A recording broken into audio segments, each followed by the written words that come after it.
The Chiefs get the win over the Colts, and this is exactly how they have to play the rest of the season until hell freezes over or anything else today on Locked On Chiefs Live. From the land of the free and the home of the Chiefs, this is the Locked On Chiefs podcast. Welcome back in, Chiefs Kingdom. Congratulations on the win. Thank you for making us your first listen post-game, as you always do here on Locked On Chiefs, part of Locked On Podcast Network, your team every single day. And we do cover your team every single day and sometimes extras when we need to. We appreciate you being here and making us your first listen. You everydayers are the reason that we do this, and it definitely helped us become the #1 podcast network, and we can't thank you enough. We're going to run it all down here with you. Live from the stadium is Matt Derrick from Chiefs Digest. ChiefsDigest.com, as well as 41 is the Mike at KSHB. My partner over there, Chris Clark at KC Chiefs Corner. I'm Ryan Tracy, the founder of Rogue Analytics and Performance Consulting, where we do all the draft stuff. NFL 33, where I cover the whole league, and RGR Football, where you get more in-depth from me. We've done this together for a very long time, going on 9 years on this show. Matt with us for 8 of it. 8 years, Matt. That's crazy. And this might be one of the more satisfying wins in my book, because it's as though Coach Reid was actually listening to the things I've been saying for 8 seasons. There were new tricks. We're going to get to those. We're going to see what this team looked like today in a new way. Then we are going to come back and tell you who was locked on, who got to this win and helped forge it, and what were the turning points. And then we will finish up with the standouts and the men who earned our game balls for today's win against what was the #1 offense in the league, Matt, in the Indianapolis Colts. And at times they looked like it. They were able to grind out drives, and they just kept coming, although it was not all roses for them. I was very impressed with Steve Spagnuolo's unit to come out and keep, other than one busted run, to keep Jonathan Taylor at really a non-factor in this ballgame. Did that surprise you? It did not. I mean, it sounds crazy to say that, but it didn't really surprise me, because this is what Steve Spagnuolo and this defense has hung its head on the last few years, has been able to stop the run. And we talk about how good this defense has been, and the run defense has probably been the underrated aspect of that. But it's what they've done. They've only given up one 100-yard rusher since that Christmas Day loss to the Raiders a couple of years ago. And that just shows you how strong it's been, but they take a lot of pride in that. And this week, there's no doubt they were on a mission to shut down and take away Jonathan Taylor. That was job #1, because once again, as the Chiefs say, if you in that room says,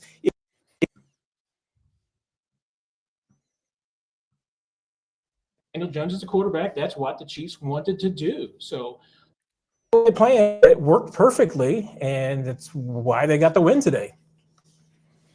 You look at this game and you look at how it played out, and Kansas City, held Taylor to like 30 yards on 15 carries, 2 yards a carry. That one big 27-yard run, and everything else, they basically held him to nothing. That's exactly what you need to do against teams like this. And the one thing that I will say with Cook getting 100 yards, big thing with that is they have Josh Allen. Chiefs have to be worried about that a little bit. I don't think that they really have to worry about Daniel Jones as much. And you kind of saw why today, because he put the ball in harm's way multiple times. The Chiefs weren't able to capitalize on it, but he definitely gave them the opportunities to make this a maybe not even a one-score game, because Daniel Jones tried to give the Chiefs the ball multiple times in one drive. Yeah, there was that interception, obviously, that Shamari Connor could have had. Probably Nick Bolton's best pass breakup of the season. I know the one in Jacksonville that he and Drew Tranquil had was pretty good too. But chief on chief crime there, breaking up the pass. That was one that certainly looked like there for a brief second might end up costing the Chiefs, but they came out of it and they worked out okay. It certainly did. And I think the run game is really the headline of this game, is the fact that for the first time since I started crying into a microphone 15 years ago, Andy Reid actually called a game that was nearly balanced with 41 called runs today. Kareem Hunt putting up 3.5 a carry, only a rounding error difference from what Jonathan Taylor was able to do. I thought that was not only the key to this game, but the key to actually leveling the playing field for where they needed to set their foundation to begin to rebuild. 70 of Kareem Hunt's 104 yards came after contact today. So kudos to him as well. How important is this running game after today, Matt? I mean, it's huge because, we saw why the Chiefs were having troubles early in this game. The Colts paid no respect whatsoever to the run game at the very beginning of the game. There were lanes that were wide open. The Chiefs had plenty of opportunities to run, and they did run, and they ran somewhat effectively in the first half, had some success. They got an all-throw mode there at the last couple of drives because they were trying to go up and down the field quickly, particularly on that last drive before the half. But what I was really impressed with was that Andy Reid stuck with it in the second half. He was forcing the Indianapolis to pay attention to the run and pay respect to it, so that when they did get into the mode where they were, trying to move down the field, Colts just couldn't lean back and play for the pass, and so that kind of helped to open up things later in the game, because then they had to respect the run. I mean, because they knew that the Chiefs were at that point willing to go down the field 3.5 yards in a cloud of dust, and particularly that final drive in an overtime. I mean, the Chiefs had the time to do it. So,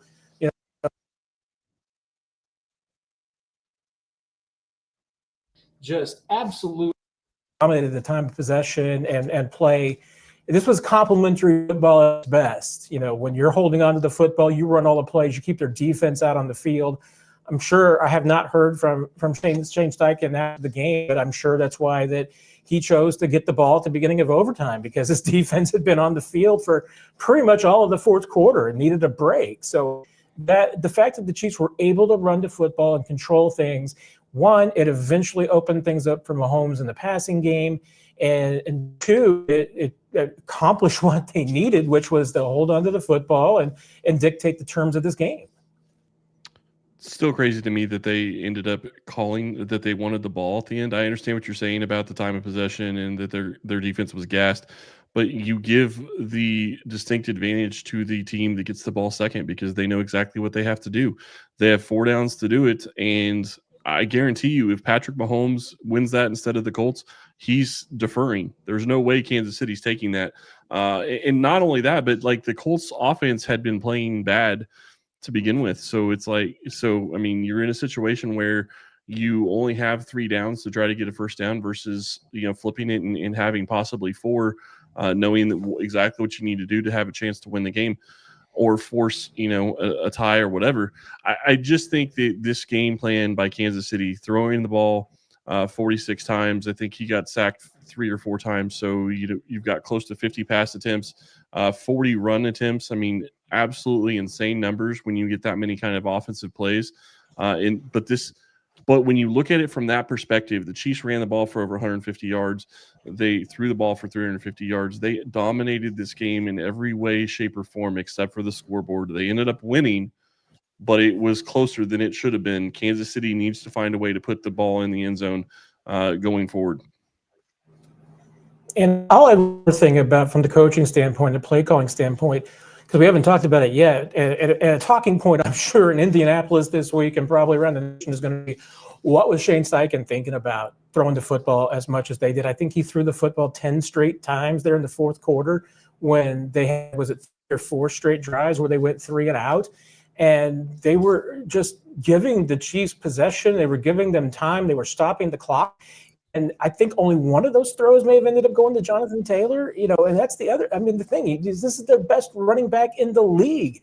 This is the guy that you count on. And if you're not going to give him the ball in the fourth quarter because the Chiefs have kicked you in the teeth, I mean, one, that's going to make the Chiefs feel really good after the game when they know that they took away Indianapolis's candy and forced them to give up on running the football in the fourth quarter.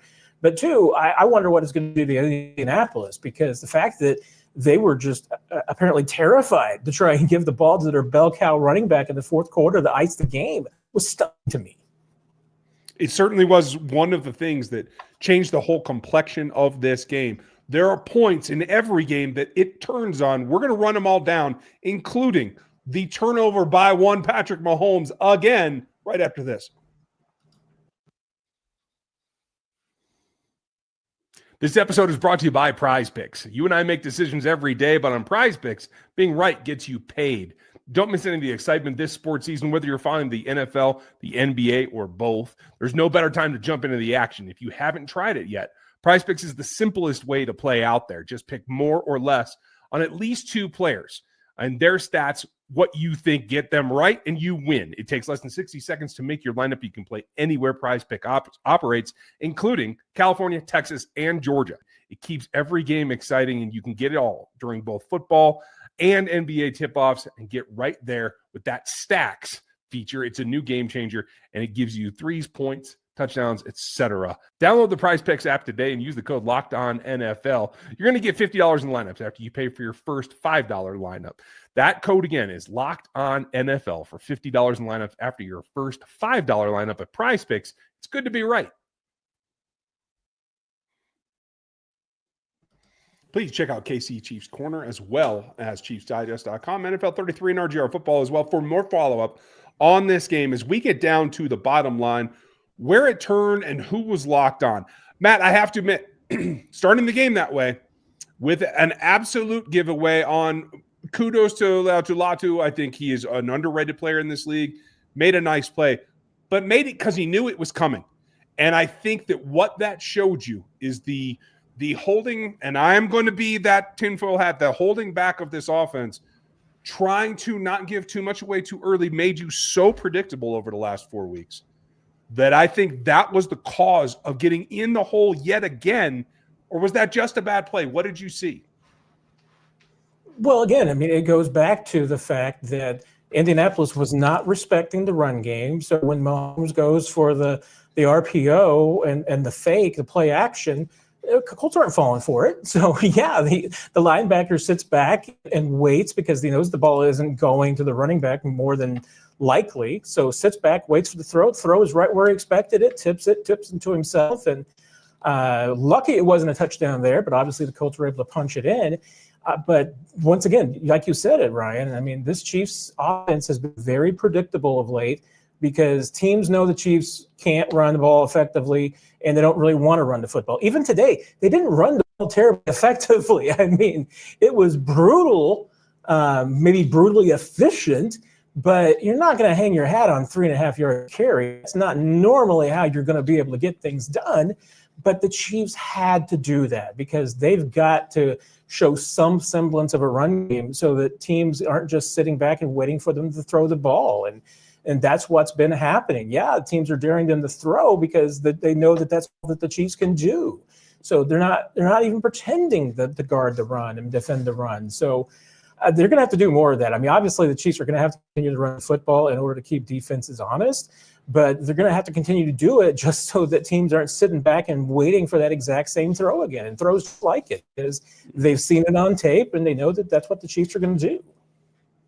Well, they know that's what Patrick Mahomes is going to do, and you're absolutely right. 90% of the time or something close to that, if it's an RPO, he's probably going to throw the ball. So your best bet is to just kind of stay back and not bite on the run. And I wonder how much that actually played into the rest of the game's play calling in that situation. Like, I understand wanting to run an RPO in that scenario. You're backed up against your own goal line at that point. It makes sense because you want a nice, safe play. Obviously, it turns into being almost a disaster, complete disaster, because it was pretty much a touchdown at that point. When you look at how this ended up playing out, though, you talk about Kareem Hunt, you talk about being able to run the ball 3.5 yards a carry. While that is correct, and it wasn't great overall, there were several runs that went for basically no gain at all. He did have an 18-yard run, which is something that we haven't seen from this Chiefs offense running the ball. And that, I believe, was in the second half with Trey Smith out. So that's even more of a scenario as to looking at something that this Chiefs team is going to do going forward. I was thinking going into this game, they should be running the ball a lot because they just lost one of their best defensive tackles, or one of the best defensive tackles in the NFL, and DeForest Buckner went to IR, so the Colts didn't have him. I thought the running game should have been something that was playing more into this. But when you look at the absolute number of runs, that's not going to be something that this offense is going to do on a regular basis. You're not going to have the ball 90 snaps in a game, but that's also another problem. 92, 93 snaps and 23 points? That's going to be really hard to continue to win going forward. It is. I'll tell you, Matt, one guy that I found to be absolutely locked on, and it was an absolutely terrible call. And the league needs to go back and look at the definition of the blindside call, because if a player is looking at you, that is not a blindside, period. There is no question about that. It's the most ridiculous thing I've ever heard. I think Kingsley Suamataia made a difference in this game, especially coming off of a concussion where we weren't even sure if he was going to line up. I thought every move that they made revolved around him or Creed Humphrey in the run game, especially that touchdown. Creed Humphrey made an absolutely perfect block to get that space for Kareem Hunt. The two of them were both locked on, and I think they led the offensive line this unit. What did you see? Yeah, I thought Kingsley was pretty impressive today, coming off the injury, and especially since didn't really have a full week of practice. Didn't get the official clearance until Saturday that he was clear through the participation protocols. So I think he definitely stepped up this week. And the entire offensive line, Mike Caliendo had to come in place of Trey Smith when he got dinged up. That's something to watch for sure going into Thursday, because now that Trey's got an ankle on top of the back injury, might be kind of dicey for getting him turned around to play on Thursday. And that might be interesting of itself, since Kareem Hunt's just coming off 33 touches, and he might be a little dicey, a little sore when it comes around on Thursday. But overall, I mean, despite the fact that there were a couple of penalties here and there, I thought that the offensive line played really well. When you're talking about who was locked on, I was really impressed today with Rashee Rice. He just continues to come along, and yet there's still some things that I think that he's still rounding out from not only just the layoff, but the off-season layoff as well. So not just suspension, but just the injury. He's still kind of putting everything together. I mean, and you look at his numbers, and they'll say, hey, his separation hasn't been what it was before the injury. But I think today, I think 141 yards receiving. That's a big step forward as far as his turnaround. And that fourth quarter overtime was huge. He had a couple of absolutely incredible catches that the Chiefs absolutely needed. And once again, getting the yards after catch that he's so good at. So he and Kingsley, I think they were two guys that were locked on today. When you talk about Rashee Rice, I'm wondering, based on him going out with the hamstring, obviously he talked afterwards, seems like he's going to be okay. You hope that that's not going to be an issue going into the Thursday game, because they absolutely need him for that one. For me, the locked on guy, and this was kind of interesting, because early in the season, there were a lot of questions surrounding Harrison Butker and his misses and his inconsistencies. To me, I'm giving my locked on to Harrison Butker. You have a kick, and no, these weren't hard kicks, but it was absolute ice to go out there and make those kicks when the Chiefs absolutely need him, because the season is on the line. He misses any one of those, it changes the game completely. He misses the last one, they probably don't win. I mean, it's maybe ends in a tie at best case scenario. So, for me, I'm going to give my locked on to Harrison Butker for this one. Makes sense. Yeah, I think he was hitting two kicks at the buzzer is in the gun, both in regulation and in overtime, is pretty impressive. Yep. Apologies, Matt. I got a little delay going on, but we are not going to delay in telling you who stood out the most and who gets our game balls. I'm going to give you a hint. I'm going to go defense. We'll talk to you in a second. NFL season is back, and honestly, there's nothing better than being in the stadium surrounded by your fans cheering on your team. But let's be honest, getting tickets is a hassle.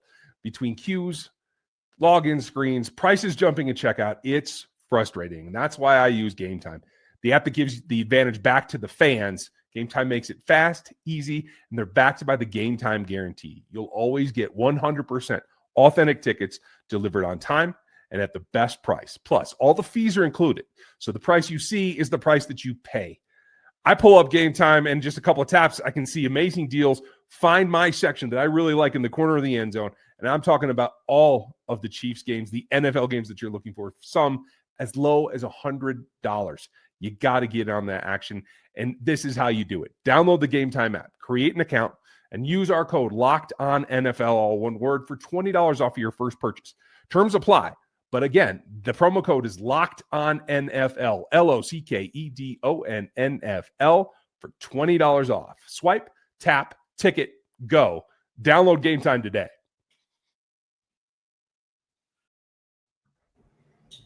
There's a lot that goes into these games. There's a lot of detail that comes out after. So watch for follow-ups at ChiefsDigest.com, KC Chiefs Corner, NFL 33, and RGR Football.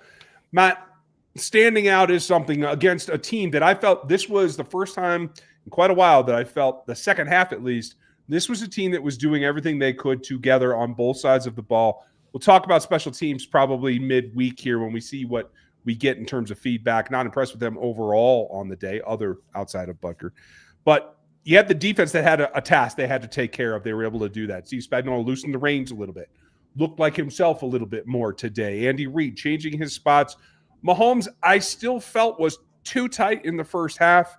I know the broadcast talked a lot about aiming outside the numbers. I felt like the bigger thing was comfort inside the pocket. I believe there was a pocket for the most point today, and I think there was too many times where Patrick Mahomes in particular fled that a little bit too early. What stood out to me is that I thought it was an underwhelming first half for Patrick, and then the fourth quarter he turned it around, and that's what I was hoping to see. It looked more like him, and then the offense looked more like itself. The defense looked more like itself. I thought that this could have been a turning point, but the standout was Patrick Mahomes changing his game for that fourth quarter. Yeah, and I talked to Patrick a little bit in the locker room after the game, and I brought up once again one of the phrases that was from our dear friend Therese Paylor, that this looked like one of those over my dead body games that Patrick Mahomes was going to let this team lose. And he grinned, big grin when I brought that up, because that was exactly what this game was. And I felt like that's exactly what he went into in the fourth quarter. And that's what a lot of the guys in the locker room were talking about afterwards, was just the focus and the switch that Mahomes had there in the fourth quarter. It was like, hey guys, you're going to win this game. And I think that the Chiefs ended up with right around 235 yards, I believe it was, between the fourth quarter and overtime of offense. Mahomes ends up with 352 yards. It's not the glossiest game that he's ever had, and he has the interception. And I think you're right, Ryan. After the interception, I don't know if gun shy is exactly the word that I use, but I think he was trying to steer the ball a little bit and be really fine with it, just trying to make sure that he avoided other turnovers and mistakes. And sometimes that can lead into mistakes. And I thought that maybe the better word for him is maybe timid, because he's not normally timid, but he kind of looked that way a little bit for a chunk of the game. But that fourth quarter mode, there's nobody better. And this was him at his best. And I talked to Josh Simmons a little bit, and I was just like, hey, you've seen this on TV, right? But this was your first time kind of seeing it in person. And he was out about it. I think he was still trying to kind of soak all the thing in, just being on the field. And when those moments when Mahomes goes to that place, there was a couple of missed throws that he wishes that he had back in that fourth quarter, but there were also some dimes that he just absolutely put on the field. I mean, and I don't make light of it, but he also completed the pass to Noah Gray. I'm pretty sure that Noah Gray caught that ball while he was unconscious. So there were some throws that Mahomes put where they just absolutely had to be. And that's why, he's my game ball for today for that reason. He absolutely had an over my dead body type game. I said that was one of the things I said on the squad show earlier, and I absolutely believe that. I was thinking of Trez when I said it. I was like, this is a situation where he just said, I'm taking over, and his run near the goal line is exactly that type of play, and it shows you exactly the thought process and what he was doing in that moment. You could tell it wasn't a situation where I'm just going to try to get close. He was trying to score. And he didn't care if he was going to get hit. He was trying to do whatever he could to will this team to win, which is exactly what you want. The one thing I will say, and I wonder, this game was never comfortable. When you look at the stats, this game shouldn't have been close. It should have been a comfortable win for Kansas City. It was never comfortable. Kansas City felt like they were going to potentially lose this and maybe not make the playoffs after this game, based on what we were seeing, even going into the second half. But they turned it around and they scored 11 points in the fourth quarter and 3 in overtime to win. That's something that they haven't been able to do this season. I think that says a lot.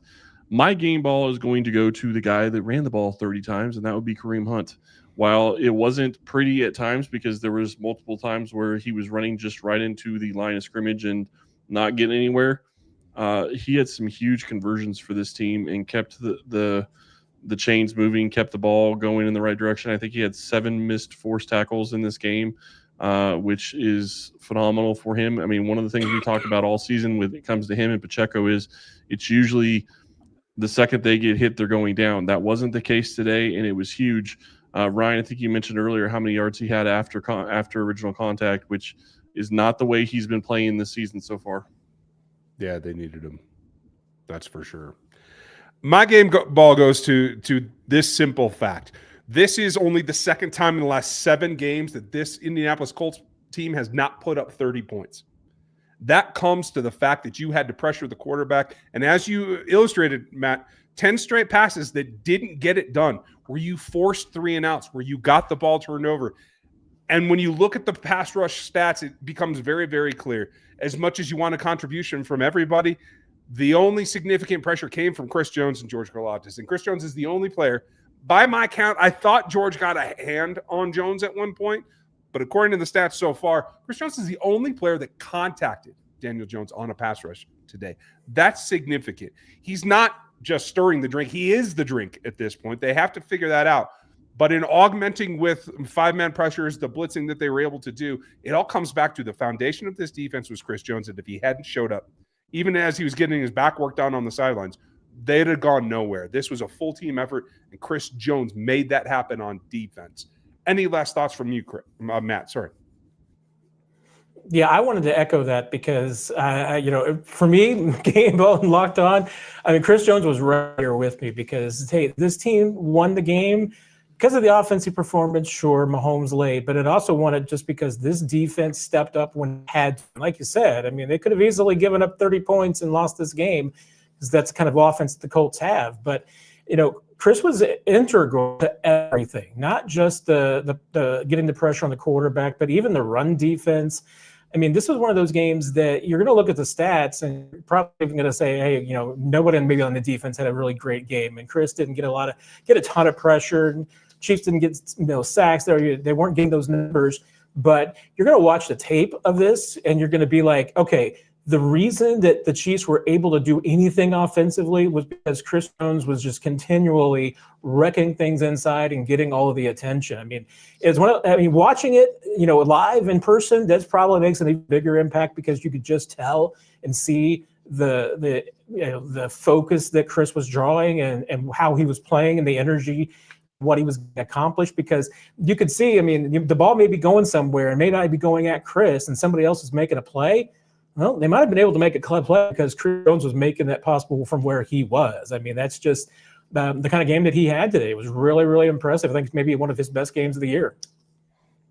I have to agree. And we're going to continue to break it down all week, folks. So make sure that you're with us. And for those of you that were hitting me on Twitter, yes, you were absolutely right. I did call this game exactly right. I don't do that very often. So let's remember so you that. have to point it out. Yeah. So I got to bring it up whenever I hit the bullseye, you got to make a note of it. But we're going to continue to break it down. I was 24-21. I was so close there, Ryan. Right there with you. Hand grenades, bro. Hand grenades. It's not that close. Folks, we will break it down with Matt on Wednesday, and we'll get you all the details tomorrow as we get ready for a quick turnaround in a holiday week. We have a lot coming for you, so please be with us. Make sure you like and sub. Go check out ChiefsDigest.com and all the other places. Matt, thanks for your time, as it's starting to get dark there around that stadium. Yeah, there's probably a few people still out there celebrating the win on the field, though. That's good to know, folks. Have a great couple of days. We will talk to you tomorrow and the next day and the next day and the next day because we're like clockwork. Thanks to your Kansas City Chiefs getting this W. The season is alive. Have a great evening, and we'll talk to you tomorrow.